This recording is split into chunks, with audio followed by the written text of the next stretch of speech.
भक्तगणों, भगवत गीता का 9वें अध्याय का अगला शेष भाग हिंदी में भगवत गीता सुनाऊंगा। आप उसको ध्यान पर सुने और इस चैनल को लाइक एंड सब्सक्राइब करके सुनिए।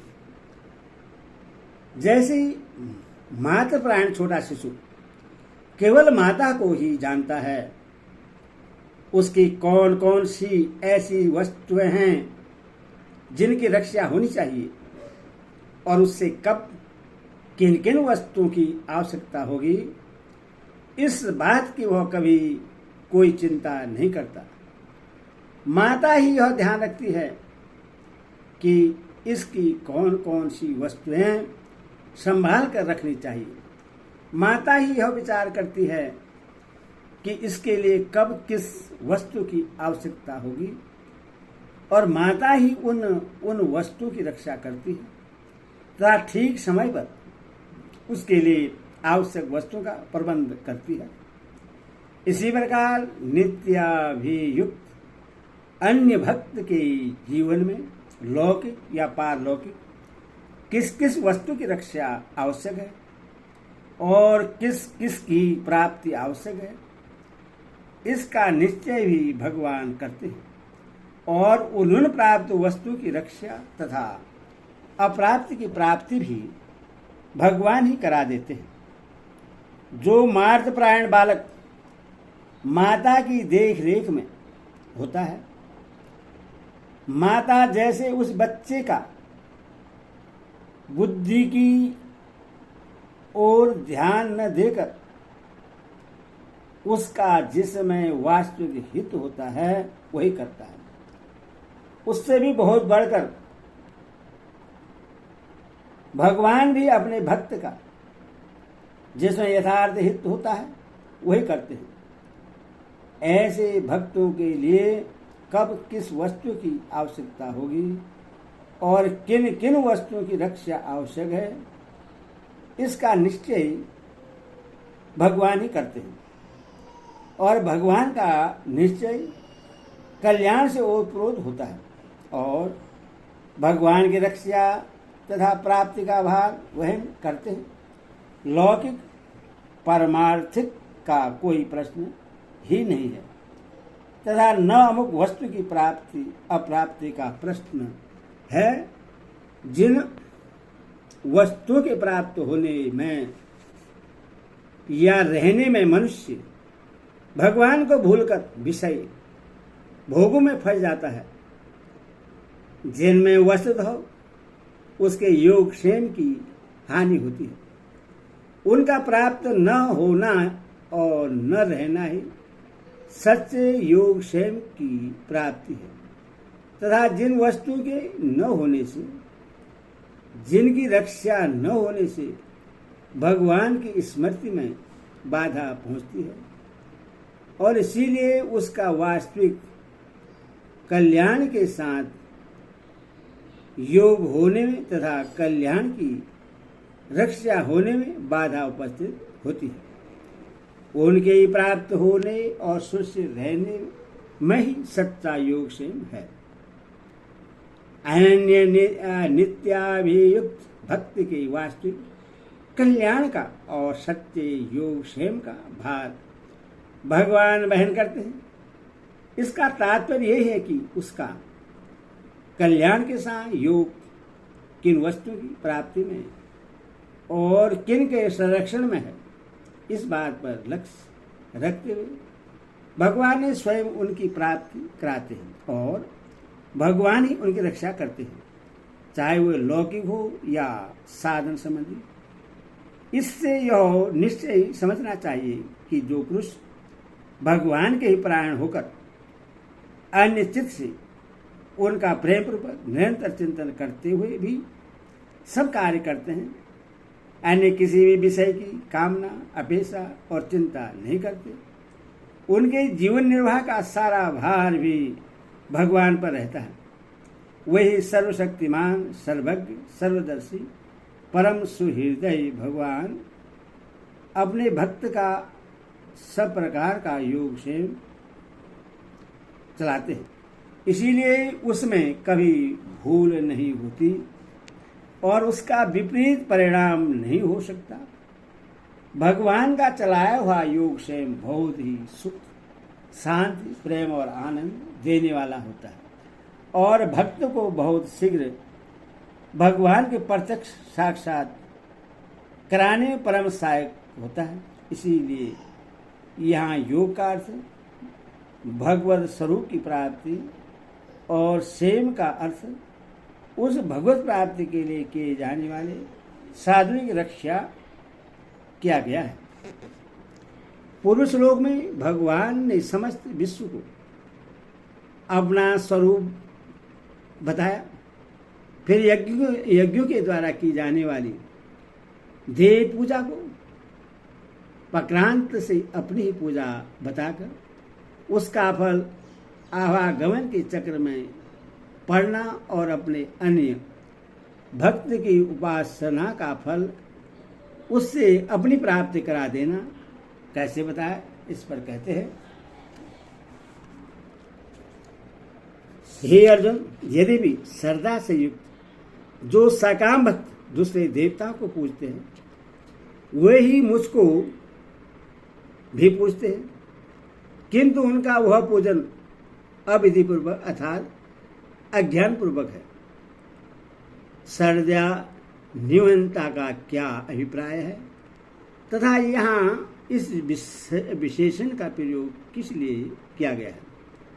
वेद शास्त्र में वर्णित देवता, उनकी उपासना और स्वर्ग आदि की प्राप्ति रूप उसके फल पर जिनका आदर पूर्वक दृढ़ विश्वास हो उनको यहाँ श्रद्धा निवंता कहा गया है और इस विशेषण का प्रयोग करके यह भाव दिखलाया गया है कि जो बिना श्रद्धा के दंभपूर्वक यज्ञादि कर्मों का देवताओं का पूजन करते हैं वे इस श्रेणी में नहीं आ सकते।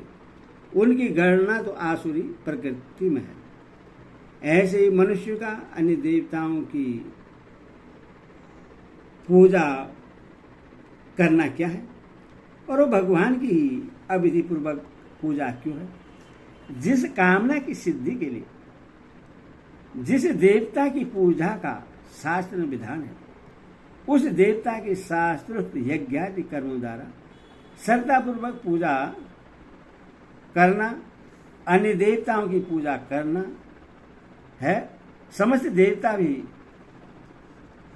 भगवान के ही अंगभूत हैं। भगवान ही सबके स्वामी हैं और वस्तु भगवान ही उनके रूप में प्रकट है। इस तत्व को न जानकर उन देवताओं को भगवान ने भिन्न समझकर सकाम भाव से जो उनकी पूजा करना है यही भगवान की अविधि पूर्वक पूजा है। अन्य देवताओं की पूजा के द्वारा भगवान की विधि पूर्वक पूजा किस प्रकार की जा सकती है, उसका फल क्या है। अन्य देवता भी भगवान के ही अंगभूत होने के कारण सब भगवान के ही स्वरूप है।